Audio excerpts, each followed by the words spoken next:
இன்றைய தினம் இலங்கை வரலாற்றில் இலங்கை மக்களுக்கு மிக முக்கியமான ஒரு நாளாகும். இன்றைய தினம் ஜனாதிபதி அனுரகுமார் திசாநாயக்க அவர்கள் அவருடைய தலைமையில் நாடு முழுவதும் போதைப் பொருளுக்கு எதிரான ஒரு எதிர்ப்பு இயக்கம் ஒன்றினை உருவாக்கி இருக்கின்றார். இன்றைக்கு இந்த வீடியோ வந்து நாங்க இதை பற்றி தான் பார்க்க போறோம். நீங்க நம்ம சேனலை சப்ஸ்கிரைப் பண்ணலன்னு சொன்னா ஒருக்கா சப்ஸ்கிரைப் பண்ணிட்டு வீடியோ தொடர்ந்து பாருங்க. ரைட், என்ன விஷயம் சொன்னா, இன்றைய தினம் கொழும்புல உள்ள சோததாச விளையாட்டு மைதானத்துல பார்த்தோம்னு சொன்னா ஜனாதிபதி அனுரகுமார் திசாநாயக்க அவர்கள் உரையாற்றி இருக்கிறார். அந்த உரையில தான் சில அதிர்ச்சிகரமான தகவல்கள், நாட்டுக்கு தேவையான மிக முக்கியமான முடிவுகளை எல்லாம் ஜனாதிபதி அனுரகுமார் திசாநாயக்க அவர்கள் அறிவிச்சிருக்கிறார். என்ன விஷயம் என்று சொன்னாலும் இந்த போதைப் பொருள் தொடர்பாக தான் இந்த விடயங்களை வந்து அவர் குறிப்பிட்டிருக்கிறார். போதைப் பொருள் என்பது இப்போது மிக மோசமான வர்த்தக வலைப்பின்னலாக மாறிவிட்டது. நம் குழந்தைகள், இளைஞர்கள், மக்கள் அனைவருமே இந்த வஞ்சக வலையில் இதையாகி வருகிறார்கள் சொல்லி ஜனாதிபதி அவர்கள் இன்றைய தினம் குறிப்பிட்டு சொல்லியிருக்கிறார். அவர் மேலும் என்ன விஷயத்தை சொல்லியிருக்கிறார் சொன்னா, ஒரு குழந்தை பிறக்கும் போது பெற்றோர்கள் நம்பிக்கையுடன் இருப்பார்கள். ஆனா தற்பொழுது பார்த்தோம்னு சொன்னாலும் பல பெற்றோர்கள் தங்கள் குழந்தைகள் சீரழிவதை, தங்கள் குழந்தைகள் அழிவு பாதையில செல்ற விடயத்தை வந்து பார்க்கிற ஒரு கஷ்டமான ஒரு நிலை வந்து ஏற்பட்டிருக்குதான். இது வந்து ஒரு சமுதாயத்தையே வந்து ஒரு உடுக்கிற ஒரு விடயமாக ஜனாதிபதி அனுரகுமார் திசாநாயக்க அவர்கள் இன்றைய தினம் சொல்லியிருக்கிறார். இவர் மேலும் இப்ப இந்த தகவலை தாண்டி இன்னும் சில அதிர்ச்சிகரமான தகவல்களையும் சொல்லியிருக்கிறார். என்ன விஷயம் சொல்லலாம், ஒவ்வொரு ஆண்டும் பார்த்தோம்னு சொன்னா 800 முதல் 900 கிலோகிராம் போதைப் பொருட்கள் வந்து பிடிபடுகின்றது. அதாவது போலீசாரால 800 முதல் 900 கிலோகிராம் போதைப் பொருட்கள் வந்து ஒவ்வொரு வருஷமும் வந்து பிடிபடுது. ஆனா பார்த்தோம்னு சொன்னா நாட்டுக்குள்ள விற்பனை செய்யப்படுகின்ற, நாட்டுக்குள்ள பாவிக்கப்படுகின்ற போதைப் பொருட்கள் இந்த அளவில் இதை ஒப்பிட்டு பார்த்தாலும் இது வந்து ஒரு மிகச்சிறிய ஒரு அளவு தான் இருக்கின்றது. அப்ப பாருங்க, அந்த அளவுக்கு மிகப்பெரிய ஒரு விலையமைப்பு வந்து இங்க செயற்பட்டு கொண்டிருக்குது.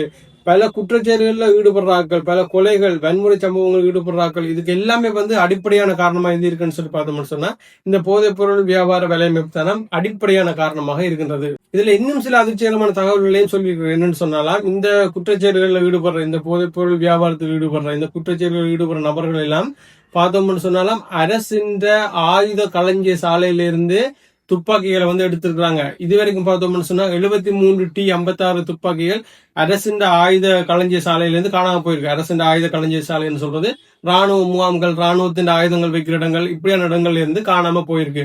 இதுல பார்த்தோம்னு சொன்னா தற்பொழுது ஒரு அளவான துப்பாக்கிகள் வந்து மீட்கப்பட்டிருக்கின்றன. ஆனா இன்னும் 38 T56 ரக துப்பாக்கிகள் வந்து இந்த குற்றவாளிகள், அதாவது இந்த போதைப்பொருள் வியாபாரிகள், இந்த போதைப்பொருளோட தொடர்புடைய குற்றச்செயல்களில் ஈடுபடும் நபர்கள், இவர்களுடைய கையில தான் இன்னும் இருக்கின்றதாம். இன்னும் அந்த 38 துப்பாக்கிகள் பறிக்கப்படவில்லை என்று சொல்லி ஒரு விஷயத்தை வந்து இன்றைய தினம் ஜனாதிபதி அனுரகுமார் திசாநாயக்க அவர்கள் வந்து சொல்லி இருக்கிறார். இதுல இன்னொரு ஆச்சரியமான விஷயம் இருக்கு. என்னன்னு சொன்னாலாம், தற்பொழுது பார்த்தோம்னு சொன்னா இப்ப முன்னமெல்லாம் இந்த போதைப்பொருள் வியாபாரத்தில் ஈடுபடுறவர்கள், இந்த குற்றச்செயல்களில் ஈடுபடுறவர்கள் அந்த அந்த அளவோடைய, அதாவது அந்த குற்றச்செயல்கள், அந்த போதைப் பொருட்கள் அந்த அளவோடைய வந்து நிக்கிறாங்களாம். இப்ப பார்த்தோம்னு சொன்னாலாம் அந்த வியாபாரிகள், அந்த தலைவர்கள் அவர்கள் எல்லாம் வந்து அரசியலுக்குள்ள வாராங்களாம். அரசியலுக்குள்ள வந்து அரசியல் தலைவர்களா வந்து தங்களுக்கு தேவையான விஷயங்களை வந்து அவங்க செய்யறதுக்கு முயற்சி செய்யறாங்களாம். அதாவது ஒரு போதைப்பொருள் வியாபாரி ஒரு ஆள் ஒரு அரசியல் தலைவரா வருவேரா இருந்து சொன்னா அவரை வந்து அவரையும் அவருடைய அந்த போதைப்பொருள் தொழிலையும் வந்து காப்பாற்றிக் கொள்றது வந்து அவருக்கு லேஸ் ஆகிருக்கும்.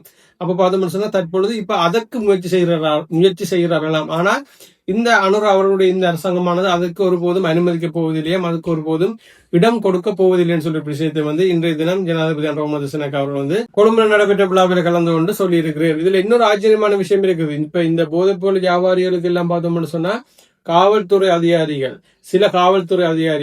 சில ராணுவ வீரர்கள் எல்லாம் வந்து உதவி செஞ்சிருக்காங்க. இவங்களோட சேர்ந்து அவங்க நின்று இருக்காங்க. அதாவது ராணுவத்தில் இருந்து கொண்டு, காவல்துறையில் இருந்து கொண்டு இந்த போதைப் பொருள் வியாபாரிகளுக்காக வேலை செஞ்சு கொண்டிருக்கிற விஷயங்களையும் வந்து ஜனாதிபதி அவர்கள் வந்து இன்றைய தினம் சொல்லி இருக்கிறார்.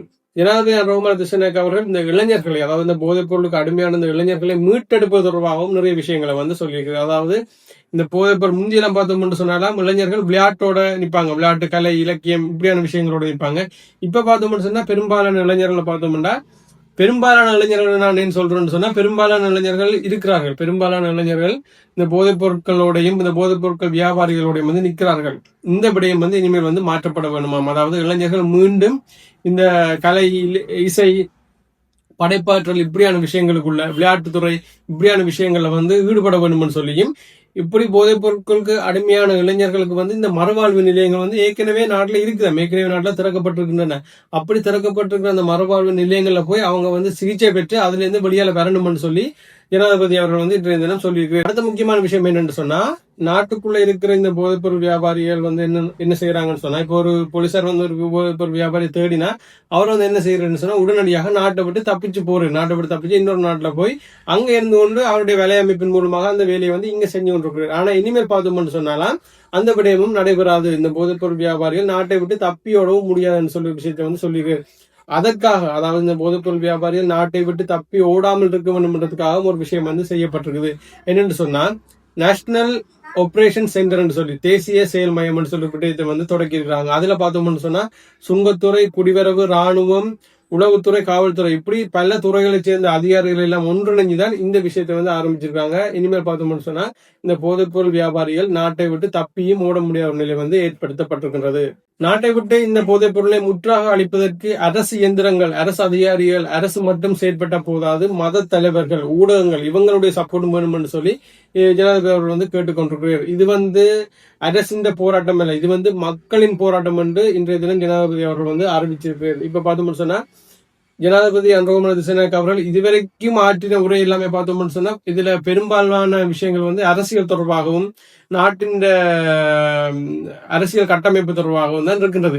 ஆனா இந்த விடயத்தை பார்த்தோம்னு சொன்னா, இப்பொழுது சொல்லியிருக்கிற இந்த விடயத்தை பார்த்தோம்னு சொன்னா பெரும்பாலும் மக்களுக்காக ஒரு ஆற்றப்பட்ட உரையாகவே பார்க்கப்படுகின்றது. அதாவது மக்களை எவ்வளவு நாளா எந்த விஷயம் ஆட்டி படைச்சு கொண்டிருந்ததோ, மக்களை வந்து எந்த விஷயம் மூல விடாம, மக்களை வந்து முன்னேற விடாம இருந்ததோ அந்த விடயம் தொடர்பான ஒரு முக்கியமான ஒரு விஷயத்தை வந்து இன்றைய தினம் ஜனாதிபதி அவர்கள் வந்து குறிப்பிட்டு சொல்லியிருக்கிறார். அதுல அது தொடர்பாக நிறைய அதிகாரப்பூர்வமான முடிவுகளும் இன்றைய தினம் எடுக்கப்பட்டிருக்கிறது. இந்த உரையானது இலங்கையை தாண்டி மிச்ச நாடுகள் இருக்கிற பெரிய பெரிய ஊடகங்களும் சரி, மற்ற அரசியல் தலைவர்கள், அதாவது இலங்கையை விட்டு வெளியில் இருக்கிற மற்ற நாட்டு அரசியல் தலைவர்களாலே இந்த விடயமானது கவனிக்கப்படுகின்றது. அதாவது ஜனாதிபதி அவர்களால் ஆற்றிய இந்த உரையானது ஒரு பாராட்டக்கூடிய ஒரு விடயமாக மாறி இருக்கின்றது. இந்த விடயம் தொடர்பாக அனுரகுமார திசாநாயக்க அவர்கள் இன்றைக்கு எடுத்திருக்கிற இந்த முடிவு தொடர்பாக உங்களுடைய கருத்துக்களை வந்து கமெண்ட் செக்ஷன்ல பதிவு செய்யுங்க. நீங்க நம்ம எங்க சேனலை சப்ஸ்கிரைப் பண்ணலன்னு சொன்னா சப்ஸ்கிரைப் பண்ணிச்சு இந்த வீடியோ உங்க ஃப்ரெண்ட்ஸுக்கு ஷேர் பண்ணுங்க. இன்னொரு வீடியோவில் உங்களை சந்திக்கிறேன். நன்றி.